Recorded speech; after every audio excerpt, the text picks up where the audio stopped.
Hi everybody. Parked next to me is the 2020 Toyota Sequoia TRD Pro. It's the latest member of the TRD off-road lineup from Toyota, and I want to find out if it's any good. So in this video, we're going to crawl all over it. I'll show you all of its features, a couple of which are actually pretty unique and pretty cool, and then we're going to go for a drive, and I'm going to answer one simple question.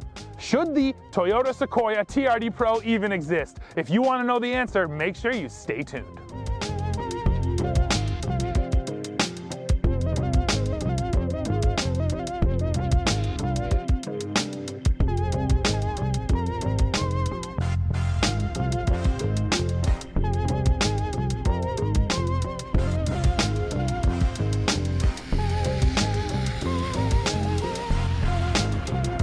Off the top, everybody, let's talk about the way this thing looks. Now, my gut reaction is pretty cool, but let me go over the list of upgrades. And let me also tell you that the list here for all the TRD Pro upgrades, about 3 of them make this thing better off-road, and the rest are all about styling. So if you go for a TRD Pro, you're gonna get this Toyota grille up front with that Toyota lettering. You get a unique bumper to house those rigid LED fog lights up here in the front. You get an entire color-keyed theme, so whatever color you pick, and here we have army green, you're gonna get a totally monochrome theme on your TRD Pro.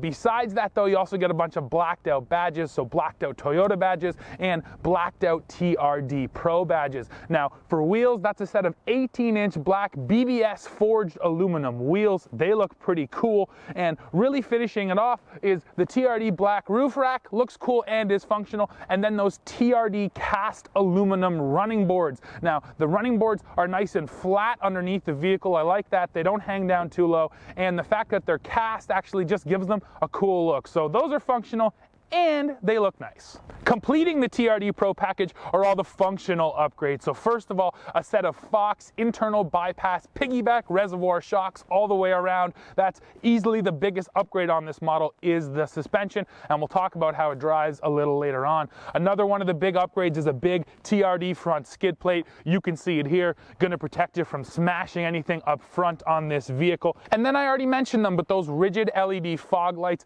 definitely help to light up the trail at night. Next up, I want to talk power, and actually opening the Sequoia's hood is a little bit unique as well. You think maybe this is the hood opening line? Nope, the entire grille comes with it. So the hood latch is down below the grille here, and that whole grille goes up with the hood.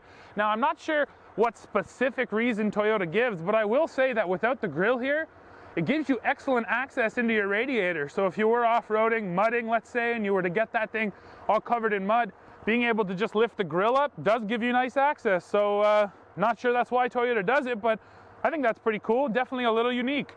Now we got to talk about the heart of the beast. This is a 5.7 liter V8. It makes 381 horsepower and 401 pound-feet of torque. This engine has been working under the hood of Toyotas for quite a while now, most notably in the Tundra half-ton pickup truck, and it's tried and true. The power numbers aren't massive, but don't forget, the rear end ratio, when you get the max tow package here on the Sequoia, is a 430. That's a very torquey rear end ratio, which means that when you put your foot into this thing, it absolutely puts the power down. But the trade-off is fuel economy, and not only are the ratings not great, but my real-world fuel economy has not been great in this thing either. We'll talk a little bit more about fuel economy when I get behind the wheel. Now that you've seen the engine, time to hear it. And there really isn't a lot of options on the TRD Pro, but one of the options is the TRD Pro Catback Performance Exhaust, and we have it, so take a listen.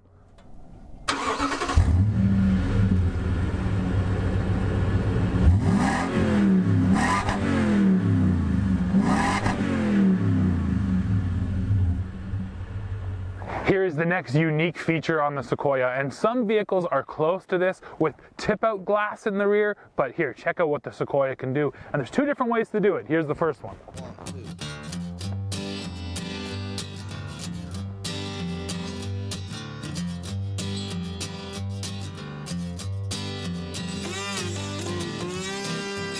Yes, that glass in the rear end drops right down and allows you to access whatever you have in the back. Now, once the vehicle is turned off, if you don't want to walk up into the cab and press that button, there's another way. Check this out.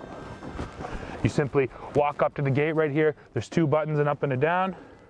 hold this down button, and there you go. So it doesn't even have to be turned on. You're able to get up here, and whatever you have stored in the back now, you can reach in and access it. And then of course, if you want to open the whole thing, well, the Sequoia does have a power liftgate. But actually, the power liftgate is unique as well. Let me show you that too.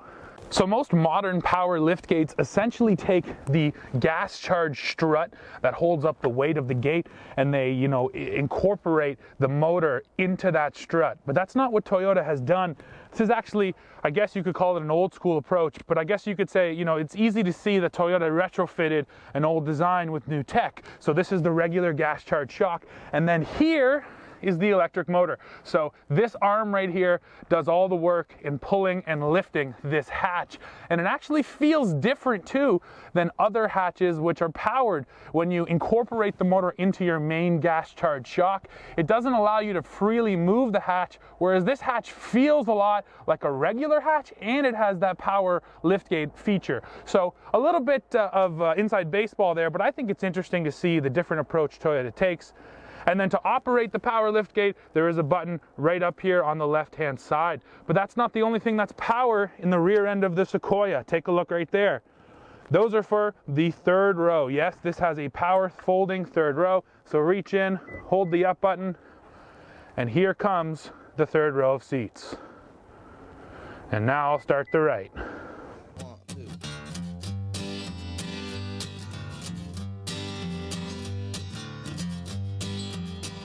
Okay, enough of back here. Let's close up this glass, and then we'll go inside and I'll show you the different seating configurations. Because if you're going for something as big as the Sequoia over something like the 4Runner, it's all because of this right here, and that is all of this back seat space.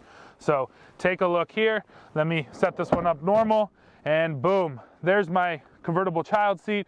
Look at all that space between that child seat and the front row. No issues at all fitting that in there. What you're looking at here is 40.5 inches of second row legroom.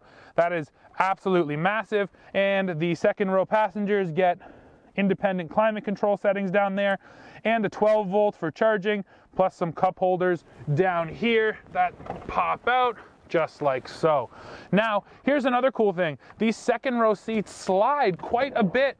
So they do go all the way forward, but that's for access. But you have about, I don't know, 4 inches maybe that you're able to slide this forward and back. So the second row passengers also get to choose exactly where they want to sit. Now, when it comes time for you to climb in, you grab this handle down here, the back folds forward, and the whole thing pushes forward, and it leaves you with all that space there. That is quite a bit of room, and that lets you in to this third row. Now, in the third row, the Sequoia here offers 35 inches of legroom. Not horrible for a third row. Now, here's something else I want to show you about the third row though. Take a look down here. You have another set of buttons. So this is for folding the seats up and down. You can see the seats fully folded up, but now take a look at what the other button does. It actually reclines the back of that seat or pushes it forward. So the people in the third row actually have some, settings that they can choose to make sure that they're super comfortable sitting in those seats. Now, one other thing, let me show you real quick. The third row passengers also get cup holders, storage, and then actually have this storage that you can open up. Now, that is actually pretty cool. So it's not a total penalty box back here in the third row if you do go for this Sequoia. It's not class leading. If you do get a Chevy Tahoe, you're basically getting the same space. If you go for a Suburban, you're getting even more space. You go for an Expedition, you're gonna get some more space. So it's not exactly leading the class, but it's still totally cavernous back here, and it's nice that you can adjust the seats so much. Now let's take a look on the inside, and I'll show you a few interesting things. So first of all, just overall styling wise, this thing is a sea of black, black plastic, black leather. You do get TRD Pro stitching right there in the headrest. You also get a TRD Pro shift knob down there for the 6-speed automatic. But besides that, the interior is pretty regular Sequoia, and that just means black plastic everywhere. Now here, let me show you a couple of the things I like, and we'll start with storage. First of all, over here in the doors, there is a little storage bin. If I can get it to open up, there it is. Not a bad little place to, shove some change, something like that. Right down here beside the steering wheel, a little storage bin. Now, if you guys know me, you know I love storage. I always appreciate brands that go out of their way to incorporate extra storage. You also get a double glove box over here on the Sequoia. It's fairly deep, actually. Nice to have the double glove.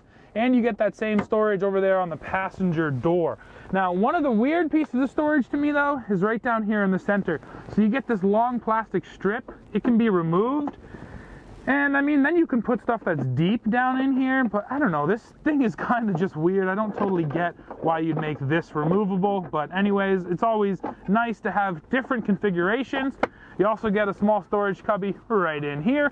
And then of course, the absolutely massive center bin in the Sequoia, and you can see it has this hanging storage organizer. Well, that organizer lifts directly out of there, and if you do pull it out of there, you end up with a perfect spot to hang files.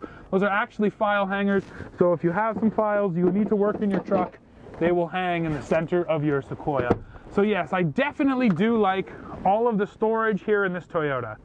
But what I don't like is this sea of black plastic, guys. Honestly, this thing is just really not that visually appealing, and it's an old model and it looks old. And you know what, you might want to argue that old doesn't mean bad, but here in the Sequoia, old feels old. Now I want to do a straight up interior comparison. So here's the Sequoia and here is the new Ford Expedition. Now here's the brand new, not even on the road yet, Chevy Tahoe. Now that you've seen those interiors, I'll let you guys have your say in the comments below. Am I wrong, or is this Sequoia really just outdated feeling? Now, that doesn't mean it doesn't drive well though, so now it's time to hit the road and see exactly how this TRD Pro handles and if the suspension updates really make a big difference.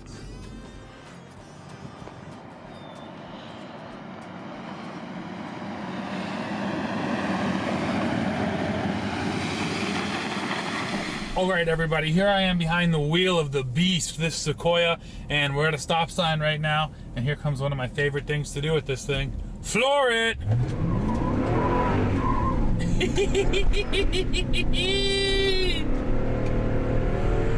Not only does it absolutely lay down rubber, it takes off. This thing has a ton of power.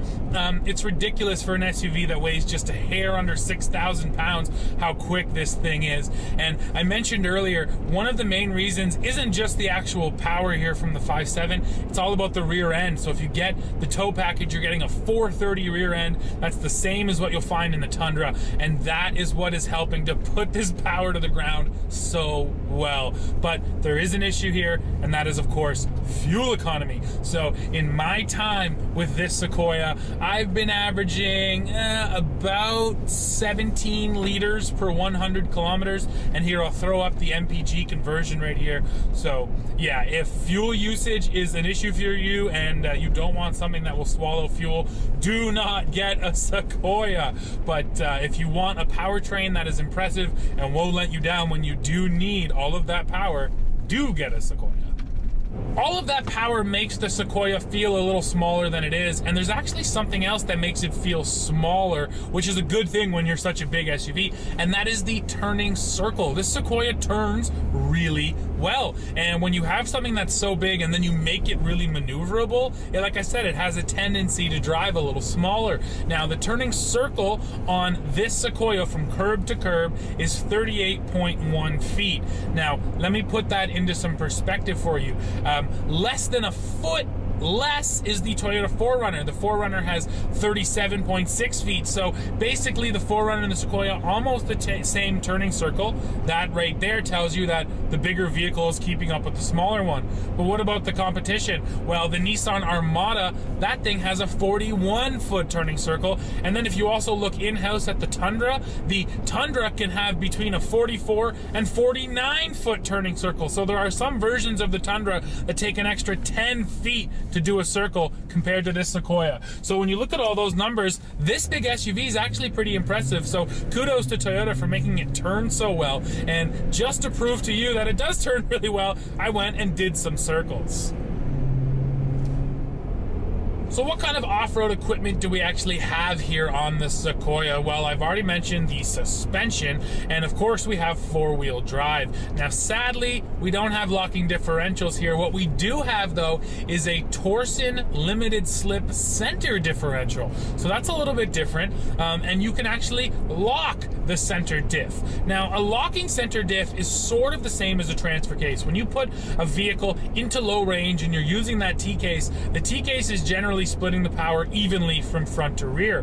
What this allows you to do is when you're still in four-wheel drive high is to lock the center diff to make sure that the exact same amount of power is being sent to the front as is the rear. That's an interesting strategy taken by Toyota, and off-road that is going to help you somewhat, but honestly, without a rear locker, especially in a front locker, there's a lot of situations where this Sequoia could be overcome.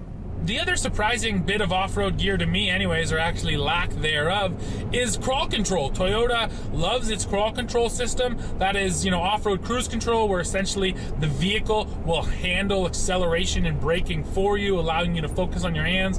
They didn't include it here in the Sequoia. You know, that's just an ECU program. They could have put it in here. I don't think it would have been really all that hard. And I don't know, maybe that's actually a sign from Toyota about how truly serious they are about this Sequoia being a real off-roader. Why not include your best off-road system that should be easy just to sandwich right in here, right? So a little surprising, no crawl control here on the Sequoia. Now let's talk about the price. So in the United States, as it sits, this Sequoia is right about $65,000. And to give you all the details, here is the Canadian build sheet, and here is what it costs in Canadian dollars. And yes, you're reading that correctly. In Canada, this thing is over $80,000.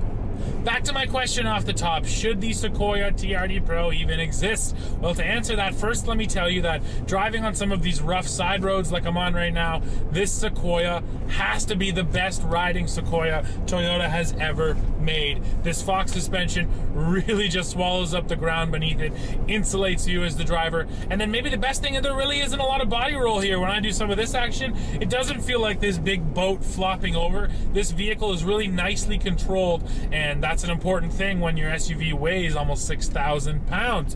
So, all of that being said, what does that mean for the TRD Pro nameplate? Well, honestly, in my eyes, this suspension probably should have been put under the limited model, the luxury model. Put the Fox shocks in there and tell people that we've built the softest, nicest riding Sequoia that we ever have. And I think that's a better play, because when you look at the off-road numbers, the off-road cred just really isn't here. I mean, look at some of the decisions Toyota made as well. They just tell you that they weren't that serious about making this into an off-road model.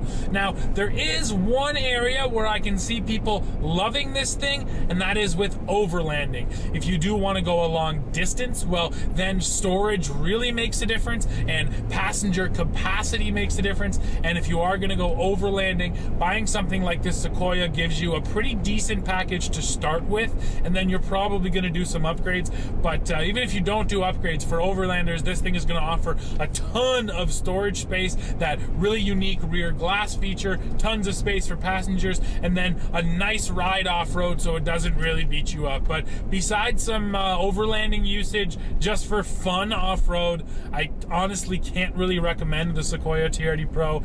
And yeah, I just don't know if this model needs to exist in the Toyota lineup. That is it for this one, everybody. Now, I want to hear your opinion. Am I crazy, and do you love this TRD Pro Sequoia, or am I right, and is there no reason for this monster to even exist? Let me know what you think in the comments below, and of course, while you're down there, make sure you hit like, hit subscribe, and then come right back here to the channel as we keep bringing you the latest news, views, and real-world reviews. See you guys.